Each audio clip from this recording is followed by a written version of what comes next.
Ini. Qin Yichen tidak bisa mengetahuinya. Penjelasan macam apa ini? Sangat tidak terduga. Mari kita begini. Kekuatan saat kelahiran Lilin 9 Yin harus sebanding dengan yang ada di alam kaisar. Tapi dia telah meningkat selama bertahun-tahun. Sudah 200 juta tahun, kan? Menurutmu apakah jika kamu diberi waktu 200 juta tahun, kamu akan memainkan Lilin 9 bayangan sejak lama? Qin Yichen mengerutkan kening.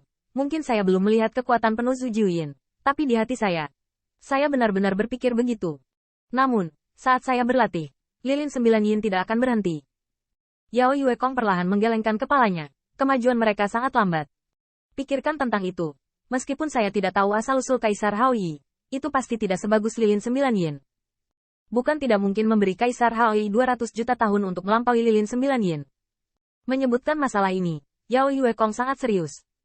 Alasannya adalah karena Zhu Jiuyin dan banyak penyihir leluhur terlahir dengan sangat kuat. Jalan surga sangat adil, dan kekuatan inheren mereka juga membatasi kemajuan mereka.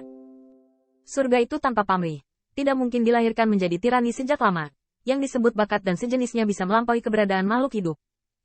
Tentu saja, bakat Lilin 9 Yin tidak lemah, sama sekali tidak kurang dari kekuatan kaisar, tetapi bakat alaminya bisa menjadi kuat, dan tentu saja itu juga bisa membuatnya membelenggu.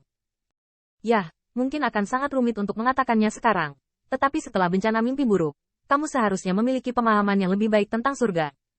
Berkah dan kemalangan disertai dengan yin dan yang surga. Anda hanya perlu memahami saat ini.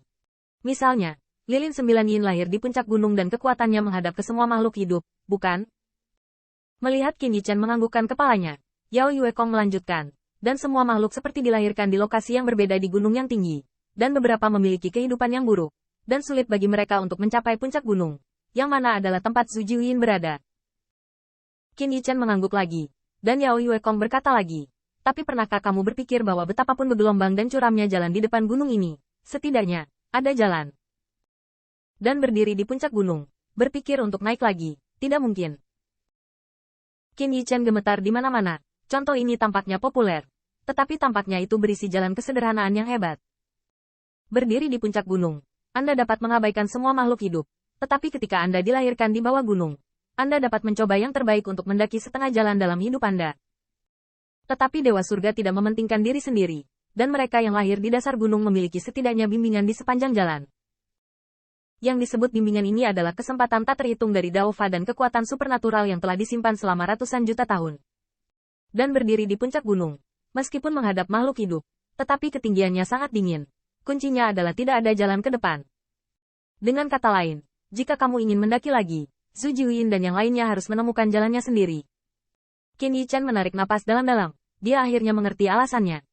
Berdiri di atas bahu raksasa, Anda harus dengan mudah melewati pegunungan. Jadi begitu.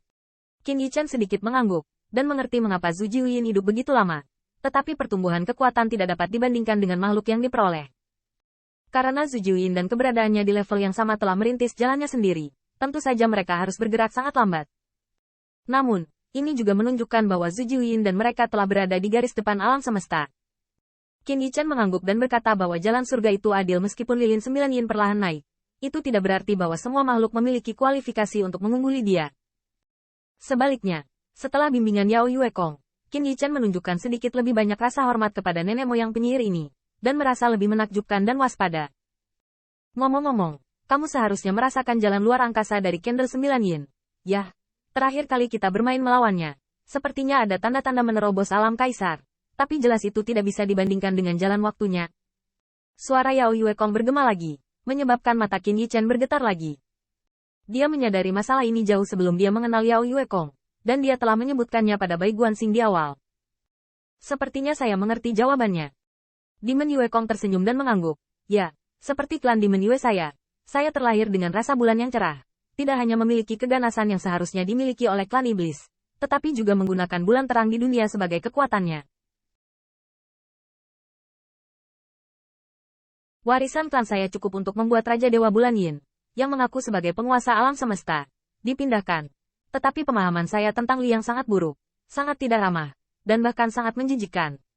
Ini adalah manifestasi dari ketiadaan surga. Jalan surga mungkin tidak sempurna, tapi pasti paling adil. Qin Yichen menunduk, berbicara lebih dari Zhu Jiuyin dan Yao Yuekong. Dia bisa merasakannya sendiri. Dia adalah dewa pedang bawaan, dan dia berbakat. terutama pemahamannya tentang ilmu pedang. Tetapi Qin Yichan dapat yakin bahwa tubuh bawaannya lebih rendah daripada tubuh yang diperoleh dalam hal bakat dan bakat kendo. Ada kekurangan di jalan surga, gunakan kekuatan dan hindari kelemahan. Ketika Qin Yichan selesai bergumam dengan lembut, senyum Yao Yuekong dengan ringan terangkat akhirnya dengan ekspresi harapan. Setelah semua itu, saya akhirnya bisa mulai berlatih. Begitu kata-katanya selesai, Yao Yuekong tiba-tiba mengangkat jarinya, dan Qin Yichan tiba-tiba merasakan sinar bulan yang mulia berkedip di depannya, membuat matanya sakit dan sekelilingnya berputar tanpa disadari. Ini adalah awalnya. Tanda seru. Qin Yichan diam-diam terkejut dengan kesalahan itu, tetapi ada juga kehangatan di hatinya. Qin Yichan tidak tahu banyak tentang apa yang disebut mata semesta dan bagaimana HOI Universe memutuskan untuk berkultivasi dengan lebih rajin. Tidak hanya itu, tetapi Qin Yichan lebih tahu bahwa teknik tak tertandingi Kaisar HOI akan sulit untuk ditingkatkan. Tapi Yao Yuekong sudah membuat banyak persiapan. Di sini adalah ketika Yue Hua menghilang, Qin Yichan hanya merasa dingin di sekitarnya. Melihatnya, langit berbintang di sekitarnya aneh dan luas, dan ada gelombang dingin di bawah kakiku. Dia berdiri di bulan yang cerah. Apakah ini bulan terang di atas Wen Tianguan? Tidak, napas Mingyu berbeda, dan lingkaran bulan terang ini jelas lebih luas daripada langit di atas Wen Tianguan. Qin Yichan memandang lingkungan sekitarnya, seolah-olah dia bahkan tidak peduli. Ketika dia memastikan bahwa lingkungan sekitarnya tidak dikenal, telapak tangannya secara tidak sadar menekan sarungnya. Demon Yuekong menatap matanya, dan pujian kecil muncul di murid iblisnya. Di sini, itu dipadatkan oleh kekuatan iblis saya. Yah, itu mungkin setara dengan Dao Realem saya. Hah? Dao Realem kakak Yuekong? Qin Yichan berbalik. Ternyata Yao Yuekong baru saja berdiri di belakangnya. Tidak buruk. Yao Yuekong terus tersenyum. Tentu saja, ruang luar masih terhubung dengan istana Daoku.